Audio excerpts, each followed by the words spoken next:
accept her evidence of identification as reliable, as, on the face of it, no explanation appears reasonable to us. Now, as I say, Your Lordships, if your attention is invited to the case of Dillon, we'll see that the quotation from Bennett contained... You're watching the Lockerbie appeal from Cam Zeist on BBC World.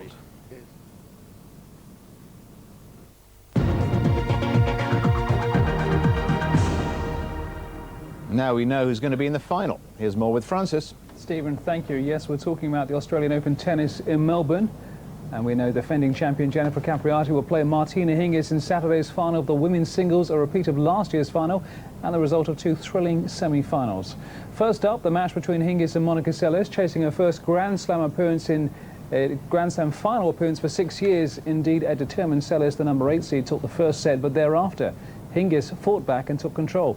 Hingis winning the second 6-1, then came out on top 6-4 in the third to reach the Australian Open final for the 6th year running.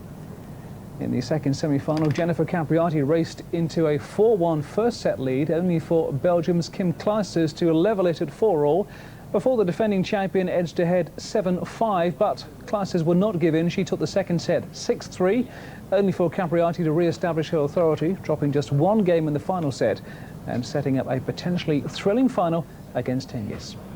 Now some football news in El Salvador through to the finals of the Gold Cup after a 1-0 victory over Guatemala in Pasadena, California. And South Korea, one of the guest teams in this CONCACAF organised competition, clinched their place in the last 8 following a goalless draw with Cuba. South Korea go through at the expense of the Cubans because they scored 1 goal in the tournament, whereas Cuba failed to score. South Korea had the best chances to break the deadlock in this match, but squandered numerous chances, which doesn't bode well for their World Cup campaign when they co-host the tournament with Japan later this year. So this is how they line up for the quarterfinals at the Gold Cup, beginning with Costa Rica against Haiti on Friday. The following day, defending champions Canada play Martinique, with Mexico against South Korea, and the United States against El Salvador on Sunday. Action at the African Cup of Nations resumes later today, with the host nation Mali back in action against the tournament's joint favourites, who are Nigeria. Well, Mali drew their opening match with Liberia, while the Nigerians know that avoiding defeat would virtually assure them of a quarter-final place after beating Algeria 1-0 last weekend. Today's other match comes from Group B, with both South Africa and Ghana seeking their first win of the tournament after both drew their opening matches 0-0. Now to the NBA, where defending champions the Los Angeles Lakers suffered a 5-point defeat away to their crosstown rivals the Clippers. And in a night of lopsided results, the New York Knicks ended their 8-game losing streak, beating the Toronto Raptors, and the Minnesota Timberwolves, who've barely put a foot wrong this season, came totally unstuck when they visited the Detroit Pistons. The Minnesota Timberwolves, one of just 3 teams to have chalked up 30 wins in the NBA so far this season, came up against a determined Detroit Pistons side. The Pistons have as many defeats as they have victories, but playing at home they stamped their authority on this matchup early on. Jerry Stackhouse hustled well at both ends of the floor and managed to convert his hard work into points. Other notable performances included Clifford Robinson and John Barry. Barry's passing in the second quarter led to easy baskets for teammates. Midway through that period, the Pistons' running style was paying off and their lead ballooned to 14 points. The Timberwolves tried everything to stop them, but the luck of the roll just seemed to be on Detroit's side. Chauncey Billups stepped up for Minnesota in the third quarter to try and limit the damage and make up some of the points deficit. But Stackhouse was having an especially good night. His 40-point performance was what essentially separated these two teams.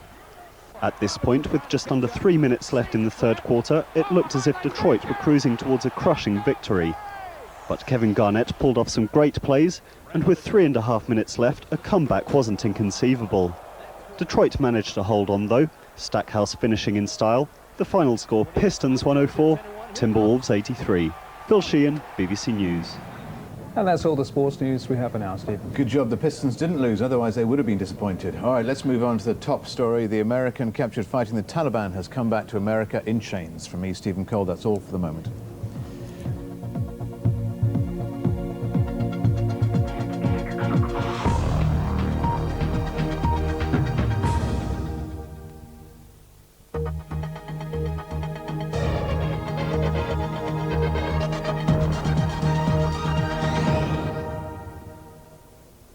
Hello there, welcome to World Weather. In Australia we still have some heavier showers pushing their way into the coast of Queensland and one or two even getting as far south of Sydney. But for Victoria it's looking bright and fine as it is through much of New Zealand during the day on Friday, although there are still a few spots of rain and drizzle in between the North and South Islands.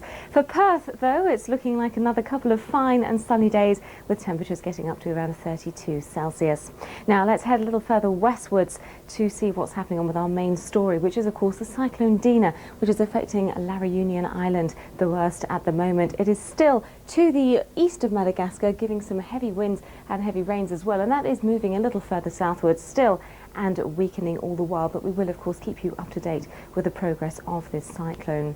Heading across to Asia, this area of low pressure here really does develop over the next few days, and that's going to take some more unsettled weather from eastern China right the way across into Japan. So although there's some brighter weather here on Friday, it isn't long before that rain does move across on Saturday. As I said, from eastern China, that rain spreading right the way across into Korea as well as southern Japan. For Canada, there's more snow on the way if you're in Labrador, already adding to the heavy snowfalls we've had here in the last week or so. Certainly some more in the south on Friday and Thursday, but by Friday that snow becoming a little more extensive. For Vancouver though, it's another mild few days, temperatures typically staying at around 5 degrees Celsius. Now there's been some heavy rain in the United States. Certainly Knoxville has had its fair share, 91 millimetres in the last 24 hours, and that batch of rain is continuing to move its way up to the north of Washington, but then there's more moving in behind, stretching up from Texas right the way up to Illinois, so some more heavy downpours to come if you're in this area. The temperatures are also going to be affected. Some warmer air pushes its way certainly in across Denver, so there will be a bit of milder air to come here, but further west it gets much colder from Denver right the way across into Sierra Nevada. So we will feel that milder air in Denver certainly on Friday, but things, as I said, getting colder further west. For South America, we still see some heavy rain to the north of Buenos Aires. Bye-bye.